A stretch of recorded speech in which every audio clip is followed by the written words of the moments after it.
Olá, bem-vindo a mais um vídeo, a mais uma explicação.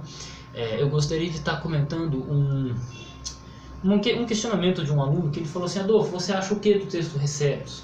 Ele é mais próximo do original e por aí vai. Hoje, atualmente, eu não trabalho com a perspectiva de o texto original, ou mais próximo do original. Eu trabalho a perspectiva de qual corresponde ao texto original de fato em si. Um pouco sobre o texto Receptus, um pouco sobre o texto eclético e um pouco sobre o texto majoritário. O que acontece? O texto Receptus, eu acho ele um texto interessante, fez parte da Reforma, historicamente faz parte de nós protestantes, de nós que seguimos a linha protestante. Alguns até não consideram o Adventista Sétimo Dia como protestante, mas não tem problema, tá? Basicamente é isso. Mas os fundadores da Igreja Adventista, eles vieram do meio protestante. Eles tinham uma hermenêutica protestante, ok? É claro que divergimos doutrinariamente depois com alguns pontos da Reforma, mas tranquilamente, isso aí não convém ao caso, né? Mas vamos lá. O texto Receptus, ele foi criado, ele foi impresso num período em que você não tinha catalogação de manuscritos. Então, eu acredito que Erasmo de Roterdã, Cardeal Ximenes, Roberto Stefanos, eles fizeram o melhor trabalho possível dentro da evidência que eles tinham. E qual era a evidência? Ele foi na biblioteca, Erasmo de Roterdã foi na biblioteca, Cardeal Ximenes pediu para o Papa, foi na biblioteca do Vaticano, e eles conseguiram os manuscritos que eles tinham disponíveis. Entendeu? Eles não tinham catalogado todos os manuscritos, ou eles não tinham uma ciência dizendo assim, ó, esse aqui é o melhor, esse aqui é o pior, esse aqui é de tal data. Não, era o que eles tinham. Então eles imprimiram um texto grego com base naquilo que eles tinham, tá? Então, para a época em que eles viveram, eles fizeram o melhor que eles puderam, tá? Então, e o que aconteceu? O que aconteceu foi uma dogmatização em cima do texto Receptus. Os acadêmicos, em vez de falar, não, vamos catalogar mais manuscritos, não, eles falaram assim, não, vamos ficar em cima do Receptus. E ficaram em cima do Receptus 300 anos, tá? Mas por quê? Porque Lutero usou para traduzir, porque não sei quem usou para traduzir. Beleza, isso aí é uma informação interessante. Sim, respeito. Quando eu vou estudar Reforma, quando eu vou ler Lutero, se eu for ler Lutero e tal, eu vou usar o texto Receptus, eu não vou usar o texto eclético, para não cometer anacronismo nem falha de interpretação em cima do que ele fez, do que ele falou e de como ele entendia. Mas necessariamente o manuscrito grego, o texto Receptus, ele é falho. Por quê? Porque ele foi baseado em meia dúzia de manuscritos. Por que eu não gosto do texto eclético? Porque ele foi baseado em 2 manuscritos essencialmente, utilizando alguns outros como reforço. Então é um texto que você não usa toda a manuscritologia disponível. Não é à toa que o majoritário tem alguns versos que ele discorda do texto Receptus tranquilamente, né? Então, sobre o texto Receptus é isso. Em cima do texto eclético, por exemplo, você vai ter Constantino von Tischendorf, Westcott de Hort, Nestlé. Eles utilizaram, na época deles, a evidência disponível. Westcott de Hort pegou as teorias em volta deles e formatou elas num livro só, de 2 volumes, num livro só. E aí eles editaram um texto grego deles com base nas informações que eles tinham. Então, eu não vou criticar o Westcott de Hort, eu discordo do que ele fez, mas eu não vou criticar ele porque na época dele ele utilizou todo o material disponível para eles. Entendeu? Então, eu respeito o trabalho do Westcott de Hort e também respeito o trabalho de Erasmo de Roterdã, Cardeal Ximenes, Roberto Stefanos e todos os nomes da crítica textual. Eu respeito principalmente Constantino von Tischendorf, que foi o cara que mais se afastou do texto Receptus. Mais se afastou. Mas por quê? Porque eles estavam em busca de manuscritologia, de manuscritos, de cópia e tal. Então, dentro desse aspecto, eu vou respeitar o trabalho deles. Mas hoje, Adolfo Clair falando em 2019, que é quando eu gravo esta aula, em 2019, 27 de janeiro de 2019. O que eu tenho a dizer? Hoje nós estamos muito mais próximos do texto original com base nas evidências de manuscritos.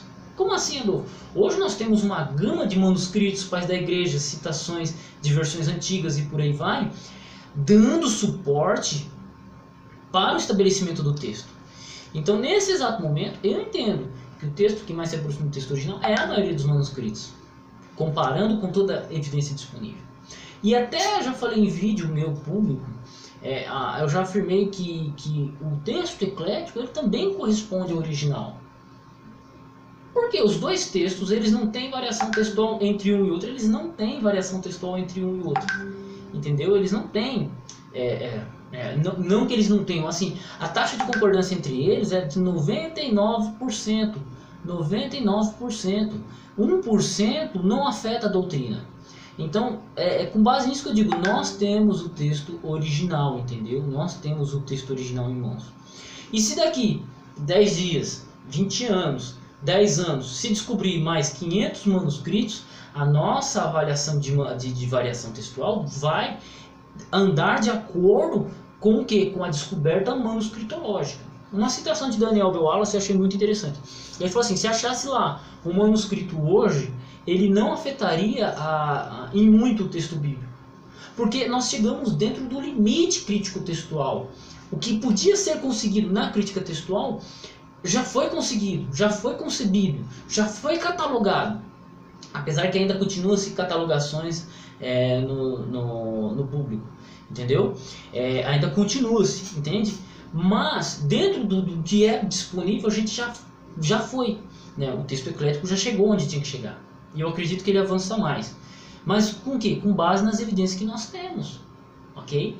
O William Burke-Kerrig é a mesma coisa. Ele chegou na teoria da família 35 dele, logo no presente momento que eu gravo o vídeo aqui, não tem nenhum livro dele falando sobre a família 35 traduzido em português, mas futuramente vai ter. E quando tiver eu vou gravar vídeos aulas aqui explicando. Então o que acontece? O Burke-Kerrig também chegou na mesma conclusão. Ele já chegou e falou assim, ó, eu tenho o texto original aqui, ó, o texto impresso da família 35 é original. Por quê? Porque ele desenvolveu uma teoria com base e chegou à conclusão, a essa conclusão. E aí você compara os dois, o texto eclético, Nestlé Aland de 28, quinta edição revisada, com família 35, com majoritário, qual que é a variante deles? Nenhuma. Nenhuma variante importante. Nenhuma. Então assim, nós caminhamos, e quando eu digo nós todos, eu, você, os grandes críticos textuais, caminhamos de acordo com as evidências. Então eu respeito o texto Receptus no seu período em que ele surgiu, eu respeito o texto de Escort and Hort, eu respeito o Nestlé, eu respeito o texto majoritário no período em que eles caminharam. Entende? Eu respeito, porque nós caminhamos de acordo com a evidência que nós temos. O que nós não podemos fazer é ficar parados no tempo. A pergunta é, o texto original se perdeu? Eu acredito que não. Compare os manuscritos, você vai ver que não. Compare as citações de pais da igreja, versões antigas, você vai ver que não. Ah, mas tem variante aqui, tem variante ali. Não. Mas não se perdeu, porque você vê, ó, não, mas peraí, só essa tradução sai assim, só essa tradução sai assim, só esse pai da igreja cita dessa forma, esse pai da igreja citou, mas nenhum manuscrito apoiou. Quando você começa a fazer essas análises, essas ligações, você percebe, é fácil achar o texto original. É fácil. Não tem segredo, não tem dificuldade e, meu, é isso que nós temos, cara, entendeu? Então assim, eu desejo, cara, que as faculdades cataloguem mais manuscritos. Eu desejo que se encontrem mais manuscritos gregos, seja onde for, seja no Egito, seja na região bizantina, seja no Vaticano, seja onde for. Que se catalogue mais pais da igreja, mais versões antigas, mais descobertas. Porque tudo isso traz mais firmeza ao que nós defendemos, a Bíblia. Podemos discordar na nossa metodologia. Você pode escolher seu caminho de eclético, se quiser, você está livre. Eu escolhi o meu de majoritário e espero que a minha escolha não influencie a sua. Mas mas as evidências, elas vão defender aquilo que nós defendemos em comum. O texto bíblico, entende? Então, que Deus continue guiando as escavações, continue guiando as catalogações para uma melhoria. Pode ser que daqui 10, 20 anos nós vivamos até lá para ver, surja uma mudança de interpretação de um verso crítico textualmente. Pode ocorrer de hoje para amanhã, mas por hora, o que nós temos em mãos, o texto que nós temos em mãos, eu vou pegar aqui da família 35, só para fazer propaganda, mas o texto grego que nós temos em mão, a Bíblia que você tem em mão, ela é 100% confiável. Não, eu não vou dizer 100% confiável, não. Eu vou dizer 99,9%. Porque aquelas variantes que têm dificuldade não afetam a doutrina que você defende, não afetam a doutrina que eu defendo. Discordamos doutrinariamente, mas não afeta. 99.9. Tá bom para você? Se não for suficiente, vamos continuar estudando para chegar no 100. Beleza? Fique com Deus, Deus abençoe seus estudos e até o próximo vídeo.